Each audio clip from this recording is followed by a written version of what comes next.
सच बोलने वाली बहू। देखो ममता, मैं आज ऑफिस जाने के मूड में नहीं हूँ।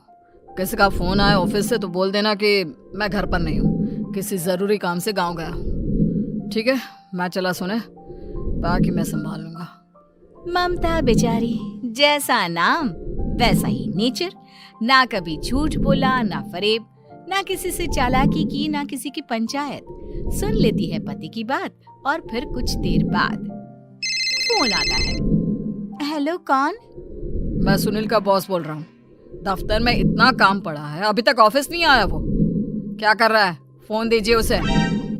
जी वो तो सो रहे हैं, कह रहे हैं कि आज गर्मी बहुत है तो घर के मजे लेंगे। बॉस को बीवी की बात पर गुस्सा आ जाता है। तो उसे बोल दीजिएगा कि अब घर में गर्मी के ही मजे ले, कोई जरूरत नहीं है यहाँ आने की। ये बोलकर बॉस फोन रख देता है। ममता सारी बात सुनील को बता देती है। न जाने किस बेवकूफ से पाला पड़ा है, समझ नहीं आता। तुम्हारे कारण मेरी नौकरी चली गई। अरे झूठ बोलने में क्या जा रहा था तुम्हारा?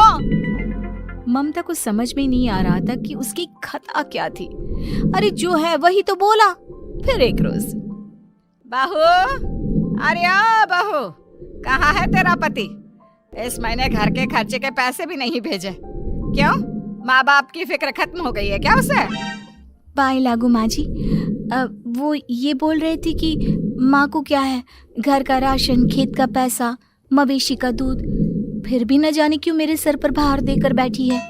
तभी सुनील ममता के मुंह पर हाथ रख देता है। क्या रे कल मुँह है, हटा बहू के मुंह से हाथ। अरे क्या क्या बोलता है तू? वो तो इसकी झूठ बोलने की आदत नहीं है, इसलिए पता चल रहा है। देख मेरी सास कितनी शरीफ है। हाँ, तेरी माँ तो मोहल्ले की बदमाश है ना, और तेरी सास शरीफ है। बेटा ममता को देखता है और गुस्से से बोलता है। अब खड़ी खड़ी देख क्या रही हो? और भी कुछ कहना है क्या?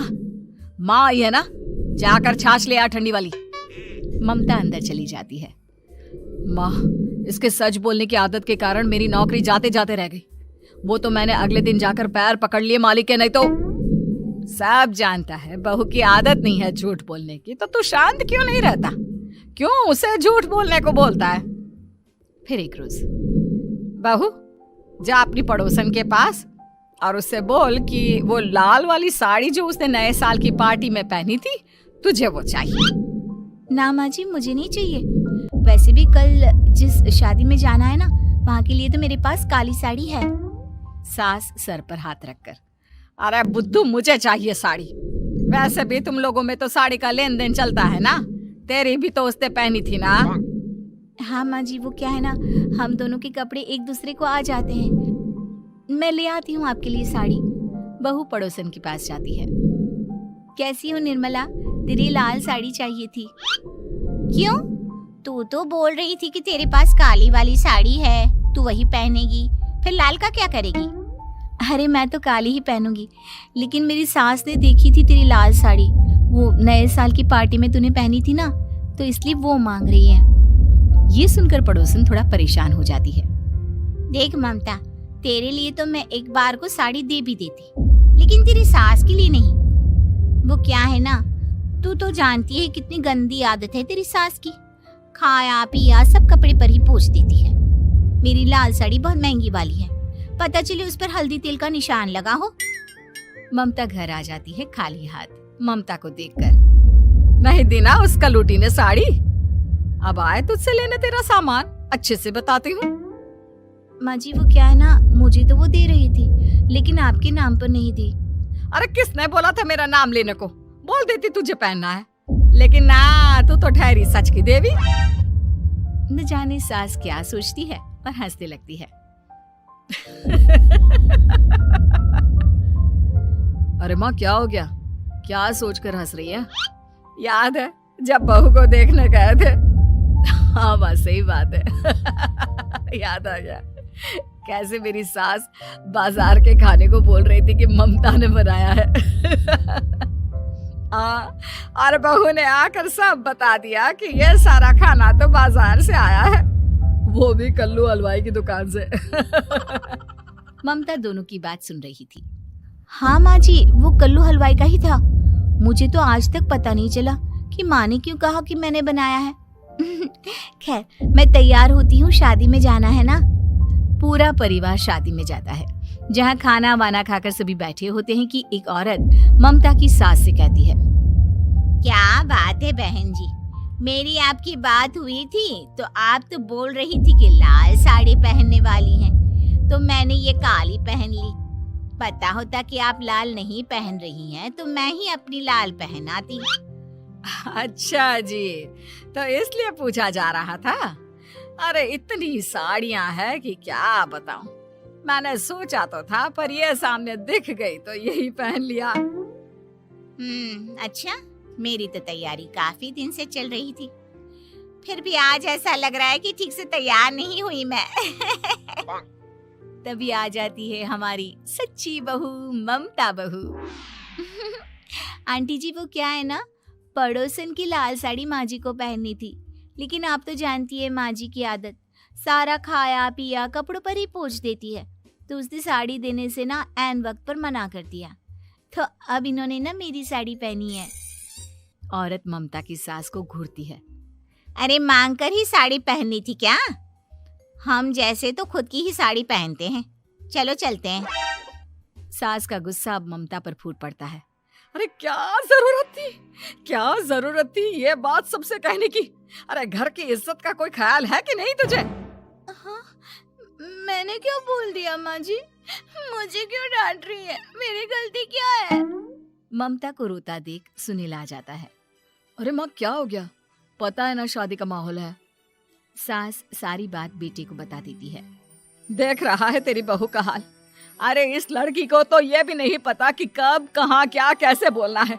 अरे लेकर जा इसे यहाँ से। सभी घर आ जाते हैं। सास का मुंह तो फूला ही रहता है कि एक दिन। चलो बेटा, बहुत दिन तुम लोगों के साथ रह ली, अब चलो। वैसे भी ऐसी बहू के साथ समय कैसे कटे, जो ना झूठ बोलती है ना लोगों की चुगली करती है। अरे गांव में ही ठीक हूँ मैं, कम से कम 4 घर की खबर तो मिलती रहती है, वो भी मसाला डालकर। कैसी बात कर रही है माँ? अभी तो आई है, रह जाना, कितना अच्छा लगता है तेरे रहने से घर। तभी ममता आ जाती है। अच्छा लगता है, लेकिन आप तो बोल रहे थे कि न जाने कब तक रुकेगी, जाने का नाम ही नहीं ले रही। जाए तो कम से कम घर में थोड़ा सा फ्री सा तो फील करूं, यही बोल रहे थे कल माँ जी आपके लिए। सास बेटे को देखती है, लेकिन क्या कहती बेचारी, जब अपना ही सिक्का खोटा हो। चली जाती है चुपचाप गांव। फिर एक रोज घर की घंटी बजती है। सामने खड़ा होता है सुनील का बॉस। सुनील है क्या घर में?